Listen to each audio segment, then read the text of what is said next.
Greetings loyal subscribers and honoured guests. I'm taking a break from the Xbox related content this week to bring you the first episode in an occasional series that I plan to make, entitled Budget Bangers.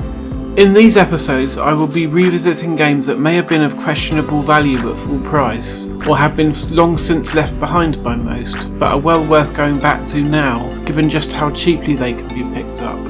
Just this past Friday I decided to pop into town during my lunch break to pick up a few things, and I went into my local branch of CEX to see what I could find on a very limited budget.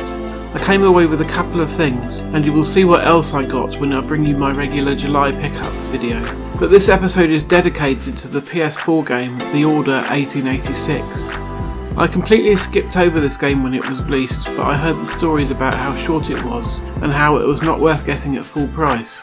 I didn't even really know exactly what sort of game it was, or what it was about until I started playing.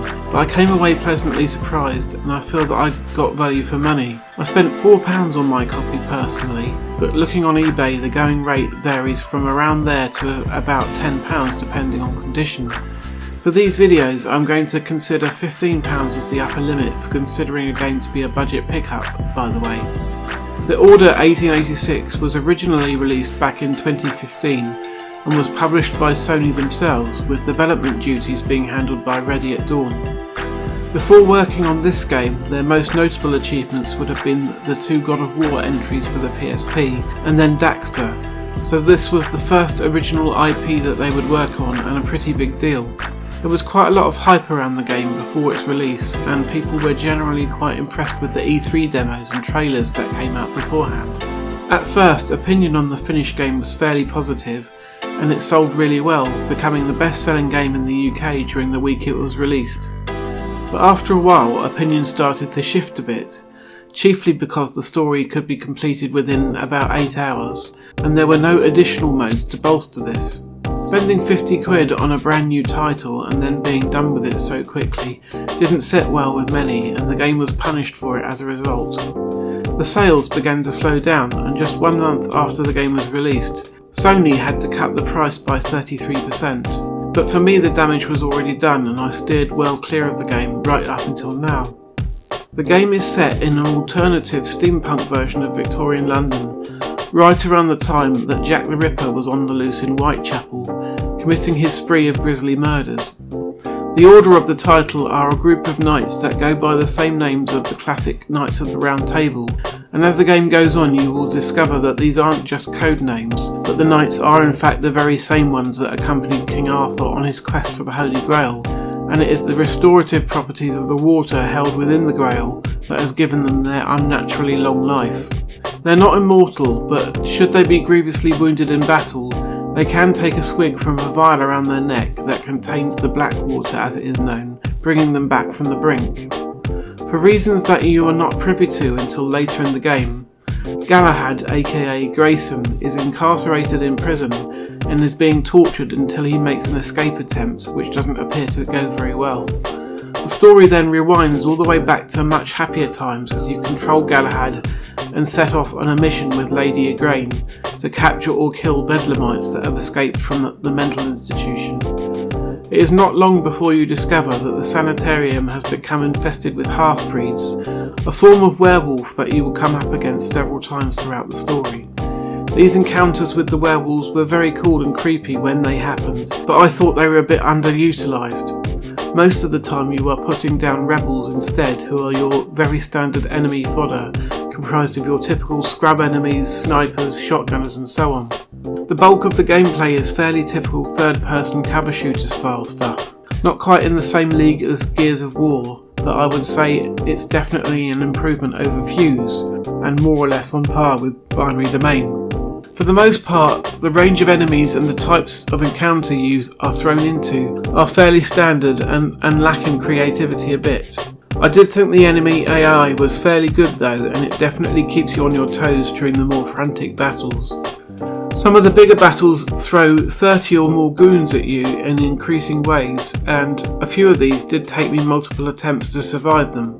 The controls feel great though, with really precise aiming and force feedback that really adds to the experience, as you take out baddie after baddie with precision headshots. Games like these are also really helped by creative weapon designs, and while many of the guns in the Order 1886 are your regular pistols, rifles and machine guns, there are a few fancy armaments that make it more fun to play. These include a rifle that incorporates a Tesla coil that you can charge for a few seconds before zapping the enemy, and a thermite gun that sprays the area with powder before you fire a spark into it, with R1 igniting the whole thing. Very enjoyable when you get to do it, and a bit of a pain when you come up against enemies wielding the same weapons. The presentation within the Order 1886 is top notch across the board. Even today, the game still looks great with lots of detail, atmospheric lighting, smoke and particle effects. Not everyone will enjoy the big black bars at the top and bottom of the screen, which as I understand it were included by necessity to ensure a decent frame rate rather than make the game feel cinematic, but you do get used to them after a while. It's the price you pay for such graphical fidelity on the PS4, unfortunately.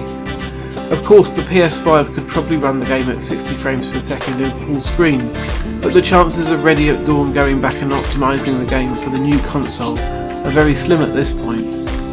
The levels are also quite linear, with very little opportunity for roaming off the beaten path. It all feels like an elaborate theme park ride that you're going on, to be honest. Nothing especially deep, mentally taxing or unique, but fun while it lasts and full of exciting set pieces.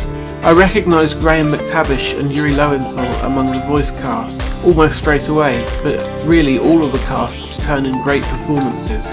It was definitely a highlight of the game for me. There were also some really good, satisfying gun sounds, especially from the more high-powered weaponry, like the shotguns and the sniper rifles. They were really satisfying to fire. The music, on the other hand, while perfectly fine when playing, was a bit hard to recall after some time away from the game. Something's amiss. The underworld in Whitechapel is known to give safe harbour to the rebellion. It's precisely what troubles me. Why would so many half-breeds be found in Bedlam? Some things we need to find out for ourselves. You heard, Commissioner Doyle. It's a police investigation now.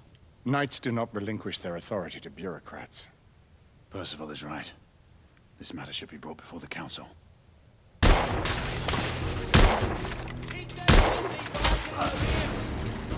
So now we come to the value for money part of the video, and things have really turned around for the Order 1886, now that it can be found for such a low price. 50 quid for 8 hours was rather poor, which is why so many people, myself included, decided against playing the game back in 2015.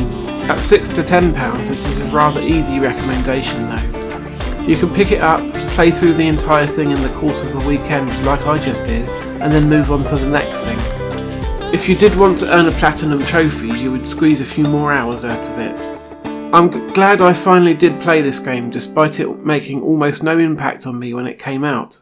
For some reason I assumed that a short length also meant that the gameplay would be shallow and unsatisfying. Yet, while you are immersed within the story, the game really delivers a good time. Interestingly, there has been some rumours recently that Ready at Dawn may actually be working on a sequel to this game, as staff have already expressed a wish to return to the franchise, and there was a leak towards the end of last year indicating that such a game was already in the works. I would be on board for another game set within the world of the Order, but this time they need to put in a standard multiplayer mode and some other stuff like a horde mode or co-op for the campaign to appease those who found the first game poor value for money. For now though, and based on the current asking price at the time of making this video, I would give the Order 1886 an overall score of 8 out of 10 and an RMGB TV recommended award. I'm thinking about taking a look at Killzone Shadowfall for my next episode of Budget Bangers, which is another early PS4 release that I passed up on at the time. Cover Tape Chaos continues next week though with episode 24, so join me for that if you enjoy the retro and Commodore 64 content just as much as the modern stuff. If you don't, then I'll return to the modern side of gaming the week after that. If you enjoyed this video, then please consider leaving a like, subscribing to the channel and sharing on social media. See you again next week, and in the meantime, take care.